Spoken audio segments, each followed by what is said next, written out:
Hello everyone.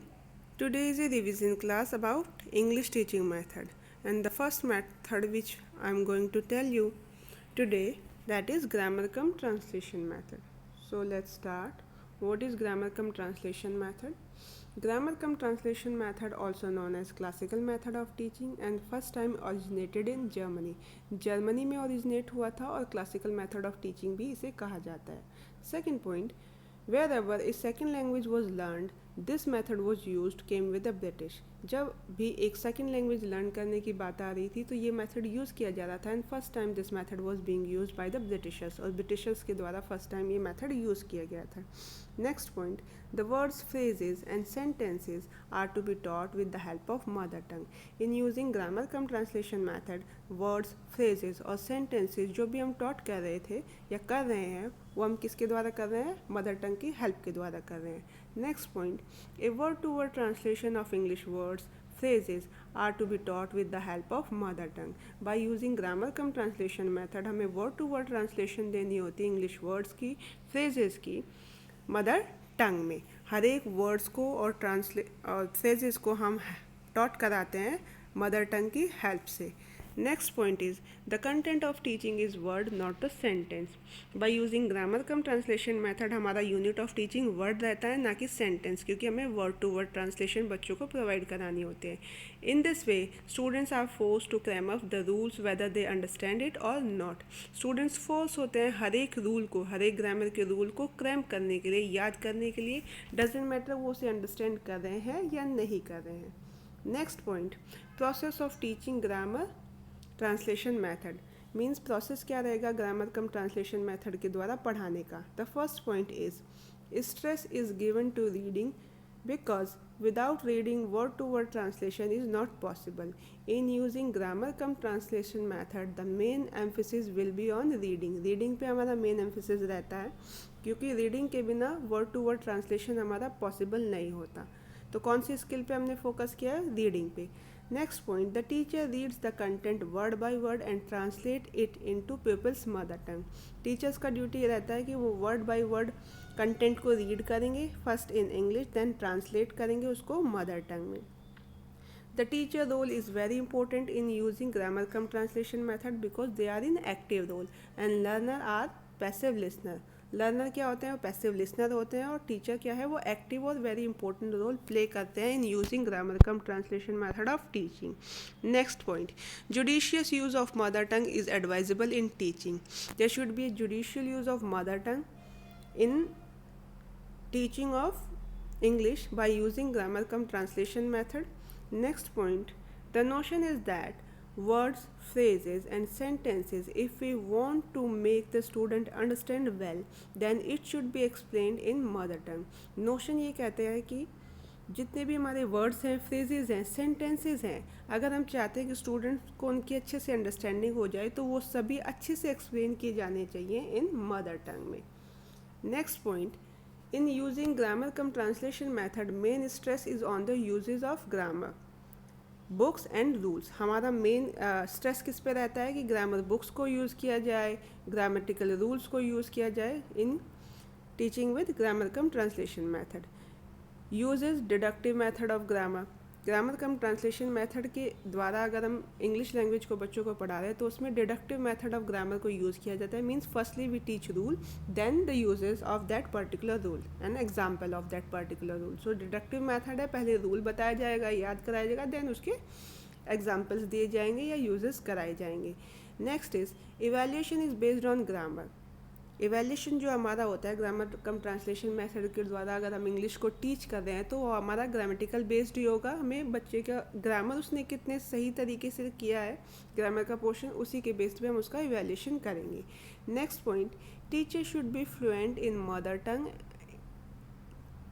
and in English and should have the same amount of mastery in both the language. While using grammar cum translation method, teacher should be very much fluent in mother tongue and in English also. उसको दोनों ही language में वो fluent होना चाहिए, दोनों ही language में उसको mastery होनी चाहिए.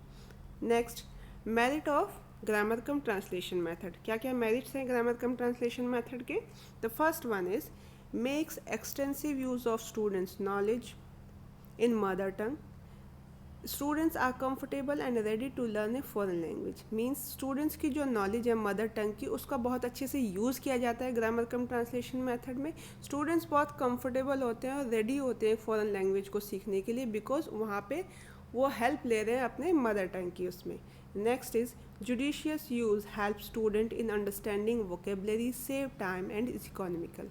जुडिशियस यूज़ हो रहा है स्टूडेंट्स, जुडिशियस यूज़ हम कर रहे हैं अपने मदर टंग का, हमें हर एक वर्ड का एक्सप्लेनेशन दिया जा रहा है हमारी मदर टंग में। सो स्टूडेंट्स की हेल्प करता है ये अंडरस्टैंड करने में, अपनी हमारी उनकी वोकेबलरी को, उनके टाइम को सेव करता है एज वेल एज टीचर के टाइम को सेव करता है, और ये एक इकोनॉमिकल मेथड है ऑफ टीचिंग इंग्लिश लैंग्वेज और second language.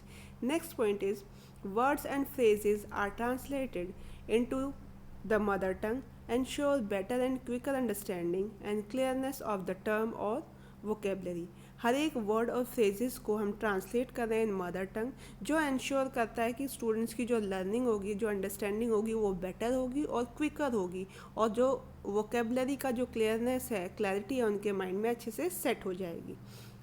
Last is this method offers the shortest way to learn a foreign language. Some educationist were there जो रिकमेंड करते थे कि एक सेकेंड लैंग्वेज को सीखने के लिए, एक फॉरेन लैंग्वेज को सीखने के लिए grammar cum translation method shortest वे है किसी भी फॉरेन लैंग्वेज को सीखने के लिए।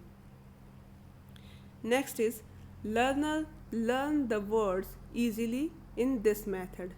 जो हमारे स्टूडेंट्स होते हैं वो सभी वर्ड्स को बहुत ईजीली ग्रैस्प कर लेते हैं इन ग्रामर कम ट्रांसलेशन मेथड में, क्योंकि उनको उनके मीनिंग को मदर टंग में एक्सप्लेन करके बताया जाता है। Next is follow the maxim from known to unknown.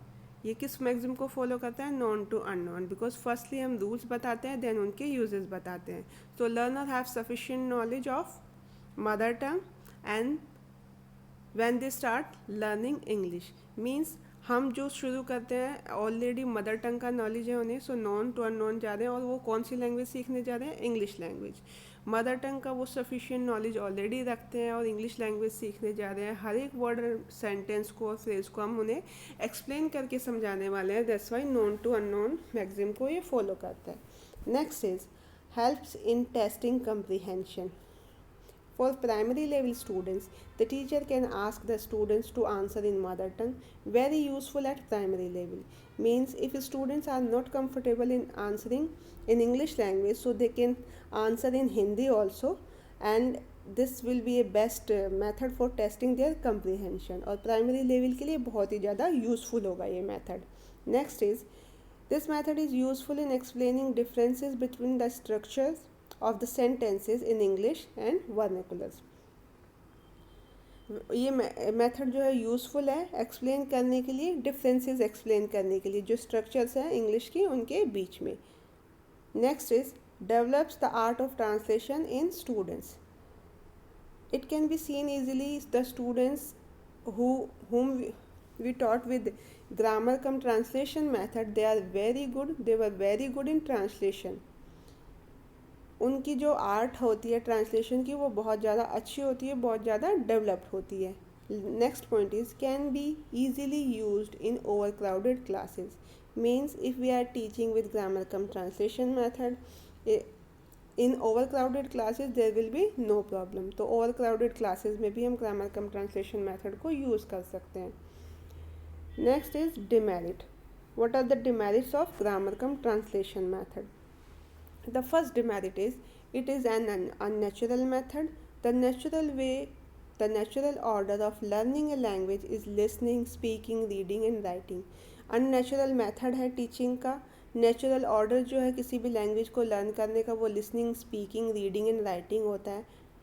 That is the way how the child learn his mother tongue in natural surrounding. और इसी वे में इन्हीं 4 स्किल्स को फॉलो करते हुए एक बच्चा नेचुरल सराउंडिंग में अपनी मदर टंग को सीखता है। But in grammar cum translation method the teaching of second language starts with the teaching of reading. Grammar cum translation method में जो सेकेंड लैंग्वेज की टीचिंग होती है वो रीडिंग से स्टार्ट होती है, ना कि लिसनिंग एंड स्पीकिंग से। दस द लर्निंग प्रोसेस जो है वो हमारी रिवर्स हो जाती है और this create lots of problem, और इसी से हमारी बहुत सारी प्रॉब्लम क्रिएट होती है। Next is speech is neglected. The grammar translation method lays emphasis on reading and writing. It neglects speech. Means if we are teaching with grammar cum translation method to the students तो speech is completely neglected. Spoken पे हम कतई focus नहीं करते और main focus हम किस पे करते हैं, रीडिंग और राइटिंग स्किल पे करते हैं, तो completely neglect कर देते हैं स्पीच को. Thus the students who are taught English through this method fail to express themselves adequately in spoken English. So जो भी स्टूडेंट्स हम को पढ़ाया जा रहा है ग्रामर कम ट्रांसलेशन मेथड को अडॉप्ट करते हुए, वो कम फेल हो जाते हैं स्पोकन में अपने आप को एक्सप्रेस करने में. Next point is exact translation is not possible. Translation is Indeed a difficult task in learning and translation from one language to another is not always possible. Translation एक डिफ़िकल्ट टास्क होता है और एक language से दूसरी language में same exact translation possible नहीं हो पाता. A language is the result of various customs. Language result होता है वेरियस कस्टम्स, ट्रेडिशंस और मोड्स ऑफ बिहेवियर का of a speech community, and these traditions differ from one community to another community.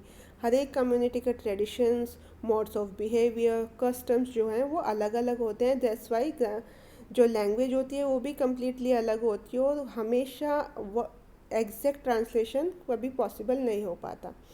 There are several lexical items in one language which have no synonyms equivalents in another language. So बहुत सारे lexical items होते हैं जिनका कोई synonym नहीं होता दूसरी language में.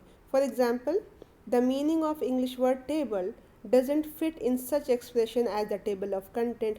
जो इंग्लिश वर्ड है हमारा टेबल और उसका जो मीनिंग है वो कभी भी इन एक्सप्रेशन में फिट ही नहीं होता. एज वी से table of contents, table of figure, multiplication table, time table, table of resolution etcetera. Next is it doesn't give pattern practice. A person can learn a language only when he internalizes its pattern to the extent that they form his habit. Means अगर हम grammar cum translation method को English teach करने के लिए use कर रहे हैं तो इसमें पैटर्न प्रैक्टिस नहीं दी जाती. एक स्टूडेंट को लैंग्वेज की लर्निंग तभी बहुत अच्छे से होती है अगर उसको अच्छे से उन पर्टिकुलर पैटर्न की एक एम्पल अमाउंट में एक्सरसाइजेज दी जाए. But grammar cum translation method doesn't provide any such practice to the learner of a language. लेकिन ग्रामर कम ट्रांसलेशन मेथड में पैटर्न प्रैक्टिस नहीं प्रोवाइड कराई जाती. Next is it rather attempt to teach language through rules not by the use. Grammar cum translation method में attempt किया जाता है language को टीच करना रूल्स के द्वारा, ना कि यूज़ के द्वारा. फर्स्टली हम उनको रूल्स बताते हैं, उनको क्रैम कराया जाता है और देन उसके बाद ही उसका यूज़ होता है. तो ज़्यादा एम्फेसिस किस पे करते हैं, रूल्स को क्रैम करने पे. Language learning means acquiring certain skills. Language learning क्या है कि हमने कुछ सर्टेन स्किल्स को एक्वायर कर लिया है which can be learn through practice not by just memorising rules. Language learning हमारी होती है कि जब हम सर्टेन स्किल्स को एक्वायर कर लेते हैं. और एक्वायर कैसे की जाती है स्किल्स, जब हम उनको अच्छे से प्रैक्टिस कर लेते हैं, जब उसमें हम अच्छे से प्रैक्टिस कराते हैं स्टूडेंट्स को. लेकिन ग्रामर कम ट्रांसलेशन मेथड में मेनली हम फोकस करते हैं रूल्स को मेमोराइज़ करने पे. सो खाली रूल्स को मेमोराइज़ करने से हमें स्किल्स का एक्वायर हम नहीं किया जा सकता. Next point is the person who have learned a foreign और second language through this method find it difficult to give up the habit of first thinking in their mother tongue and then translating their ideas in the second language. Means जो भी students को हम second language सिखाते हैं translation कम grammar method को use करते हुए, उनका एक हैबिट फॉर्मेशन हो जाता है कि firstly they always think in their mother tongue, then they translate their ideas in the second language. वो हमेशा पहले अपनी मदर टंग में सोचेंगे, देन अपने आइडियाज़ को ट्रांसलेट करेंगे सेकेंड लैंग्वेज में. ये उनका हैबिट फॉर्मेशन हो जाता है. They therefore fail to get proficiency in second language. तो इस वजह से क्या होता है, उनका जो प्रोफिशिएंसी है वो सेकेंड लैंग्वेज में वो कभी डेवलप ही नहीं होता. Approximating that in the first language, जैसा कि उनका फर्स्ट लैंग्वेज में होता है. The method therefore suffers from certain weakness of which there is no remedy. So that's why यहाँ पे क्या है, इस मैथड में बहुत सारी ऐसी वीकनेस है जिनकी वजह से सफ़र करता है और इसके लिए कोई रेमेडी नहीं है. एक हैबिट जो बन जाएगी स्टूडेंट्स की, that they will always think in their mother tongue and they will translate their ideas then in second language. So ये हैबिट फॉर्मेशन जब उनका हो जाता है, इसको रिमूव करने के लिए there is no remedy. So that's why this method have certain weakness and couldn't be considered as a best method of teaching a second language. That's all for today. Thank you all.